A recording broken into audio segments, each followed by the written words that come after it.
वहीं ट्रंप ने truth social पर एक पिक्चर पोस्ट की है और इस पोस्ट के जरिए ईरान को संदेश दिया जा रहा है, डील करो नहीं तो हमला होगा। फाइटर जेट में लगी मिसाइल में लिखा शुक्रिया।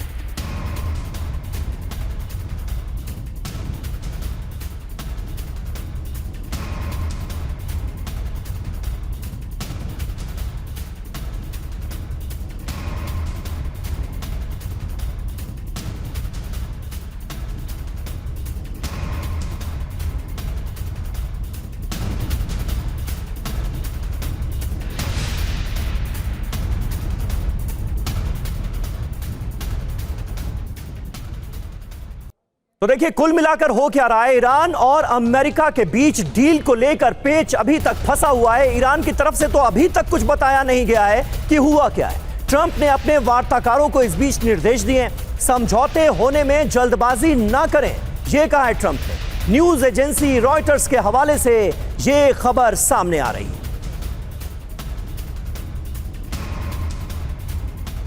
और इस बीच प्रेसिडेंट ट्रंप की तरफ से लगातार ट्रूथ सोशल पर अलग अलग पोस्ट की जा रही हैं। एक और पोस्ट अब हम आपको दिखाने जा रहे हैं। डील पर फिलहाल पूरी तरह से बातचीत नहीं हुई है। ट्रंप ने लिखा, मैं खराब डील नहीं करता हूं।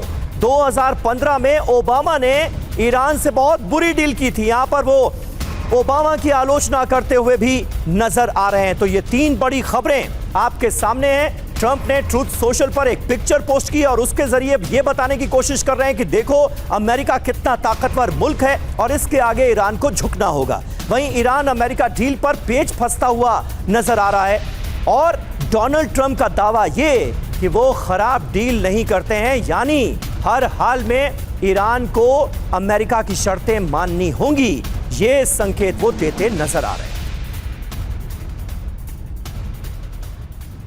और यहां पर एक बात तो साफ हो रही है, मार्को रूबियो जो कि इस वक्त भारत में है, उनकी तरफ से यह बात कही गई कि जल्दबाजी में नहीं होगा ईरान से समझौता। और अब अमेरिका का यह आधिकारिक बयान भी सामने आ रहा है डोनाल्ड ट्रंप की इस पोस्ट के जरिए। हॉर्मुज में जारी रहेगी अमेरिकी नाकाबंदी।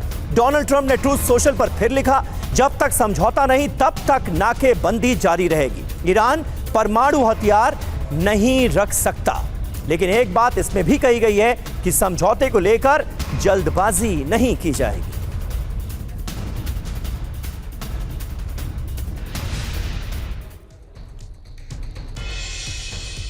तो देखिए फिलहाल जो स्थितियां हैं उसमें डील को लेकर कंफ्यूजन ही कंफ्यूजन नजर आ रहा है। ट्रंप चेतावनी दे रहे हैं कि डील करो नहीं तो हमला कर देंगे। इसके मायने तो सीधे यही हैं कि फिर से आने वाले वक्त में जंग संभव है। मिसाइलों से लैस हैं हमारे फाइटर जेट्स, ये ट्रंप की चेतावनी। अब इसके मायने सीधे सीधे ये हैं कि अमेरिका आने वाले वक्त में एयर स्ट्राइक की तैयारी करके बैठा है। डील पर जल्दबाजी नहीं की जा रही है, ये कहा गया है। यूरेनियम पर कहीं ना कहीं बात अटकती हुई नजर आ रही है।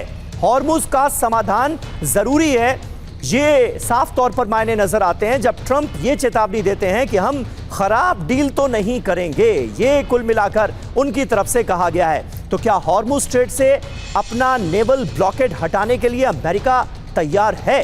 ये भी अपने आप में एक बड़ा सवाल है। हमारे साथ मनीष झा हमारे सहयोगी इस वक्त जुड़ चुके हैं, सीधे उनका रुख करते हैं। मनीष जरा ये बताइए, क्योंकि ईरान की तरफ से तो समझौते को लेकर डे वन से यही कहा जा रहा है कि पहले हॉर्मुज स्ट्रेट पर जो नेवल ब्लॉकेड है वो हटेगा, युद्ध पूरी तरह से खत्म होगा और उसके बाद फिर सेकेंड फेज में हम परमाणु मुद्दे पर बात करेंगे। क्या ईरान का रुख भी बदलता हुआ नजर आ रहा है? क्योंकि डोनाल्ड ट्रंप की तरफ से तो दावे फिर बड़े बड़े किए जा रहे हैं। देखिए, डोनाल्ड ट्रंप तो खैर माहौल ऐसा बना रहे थे 2 दिन पहले कि बस 5 ही मिनट में डील साइन हो रही है, लेकिन अब आप देख ही रहे हैं कि अब 5 दिन और फिर 60 दिन जैसी मियाद दी जा रही है। ऐसा लग रहा है जैसे डील करने के लिए एक डील हो रही है कि चलो एक डील करते हैं कि आने वाले दिनों में हम एक डील करेंगे। लेकिन जहां तक ताल्लुक ईरान का है, मुझे लगता है कि ईरान ने पहले दिन से एक पोजीशन रखी है और उस पर वो कंटिन्यू बने हुए हैं। वो ये कि ईरान किसी भी हालत में ऐसा कोई समझौता नहीं करेगा जो उसके सम्मान, उसके संप्रभुता और उसकी सुरक्षा के खिलाफ होगा। तो सबसे पहले सम्मान की बात करें तो देखिए, जब आप सार्वजनिक बयान देते हैं प्रेसिडेंट ट्रंप या सोशल मीडिया पर लिखते हैं कि फाइटर जेट दिखाकर कि हम ऐसा कर देंगे वैसा कर देंगे, तो ये उसके सम्मान के खिलाफ है। संप्रभुता की बात यह है कि न्यूक्लियर प्रोग्राम ईरान की संप्रभुता के लिए आवश्यक है, तो उससे वो किसी भी तरह का कोई समझौता नहीं करेंगे। और तीसरी बात है कि जो सुरक्षा का सवाल है, तो जब आप हॉर्मुज स्ट्रीट पर ब्लॉकेड करके रखेंगे, उसकी टेरिटरी के आसपास उनके वॉरशिप रहेगी, तो फिर कैसे ईरान को ये इत्मीनान होगा कि वो सुरक्षित है। तो जाहिर है कि जब समझौता, संप्रभुता और सुरक्षा तीनों का सवाल बना हुआ है, तो फिर किसी भी तरह के समझौते की कोई संभावना बनती नहीं है। तो ये स्थिति अभी तक बनी हुई है। ट्रंप भले ही फ्लॉप कर रहे हैं कि आज की रात में कुछ गुड न्यूज मिलेगा, कल सुबह कुछ गुड न्यूज मिलेगा, लेकिन स्थिति यथावत बनी हुई है। बिल्कुल, और यही सबसे महत्वपूर्ण बात नजर आ रही है कि दावे तो बड़े बड़े हैं, लेकिन ग्राउंड पर होता हुआ नजर कुछ नहीं आ रहा है। जहां तक समझौते का सवाल है, तो बात पूरी तरह से अटकी हुई नजर आ रही है। भले ही कभी 5 दिनों की बात की जाए, कभी 60 दिनों की डेडलाइन की बात की जाए यूरेनियम ट्रांसफर को लेकर।